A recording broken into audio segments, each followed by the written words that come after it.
KPCC നേതൃമാറ്റത്തിലുള്ള അതൃപ്തി തുറന്നു പറഞ്ഞ് കെ സുധാകരൻ രംഗത്തെത്തുകയാണ്.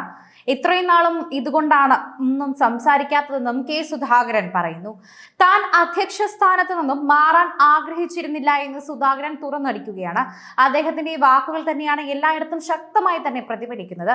ഇത് വളരെയധികം തന്നെ നിർണായകമായ വെളിപ്പെടുത്തലായി തന്നെ കോൺഗ്രസിൽ തന്നെ ഉള്ളവർ പറയുന്നുണ്ട്. സുധാകരന് പ്രത്യേകമായുള്ള അണിയായികൾ തന്നെ അതിനകത്തുണ്ട്. അവർ തന്നെയാണ് ഇത്തരം കാര്യങ്ങൾ എല്ലാവരുടെ മുന്നിലും ശ്രദ്ധയിൽ എത്തിക്കുന്നത്. ഹൈക്കമാൻഡ് നേതൃത്വത്തിലുള്ള നേതാക്കൾക്കെതിരെയാണ് അദ്ദേഹം ആഞ്ഞടിച്ച് രംഗത്ത് വരുന്നത് എന്ന് പറയാം. ഇപ്പോൾ ഒരുപാട് മാറ്റിയ നേതൃത്വമാണ് എന്നും രംഗത്ത് വരുന്ന കാര്യങ്ങൾ തന്നെ പ്രതിപക്ഷ നേതാവിനെ മാറ്റാത്തത് എന്തുകൊണ്ടാണെന്നും സുധാകരൻ ചോദിക്കുന്നു. അധ്യക്ഷ സ്ഥാനത്ത് നിന്ന് മാറണമെന്ന് താൻ ആഗ്രഹിച്ചിട്ടില്ലെന്നും ആരോടും ആവശ്യപ്പെട്ടിട്ടില്ലെന്നും സുധാകരൻ പറയുന്നുണ്ട്. നേരത്തെ അറിയിക്കാതെയുള്ള തീരുമാനം മാനസിക പ്രയാസം ഉണ്ടാക്കിയെന്നും സുധാകരൻ മാധ്യമങ്ങളോട് തുറന്നു പറയുകയും ഉണ്ടായി. ഡൽഹിയിൽ വെച്ച് രാഹുൽ ഗാന്ധിയും മല്ലികാർജുന ഖാർഗെയുമായുള്ള കൂടിക്കാഴ്ചയിൽ തന്നെയാണ് നേതൃമാറ്റം ചർച്ചയായിട്ട്.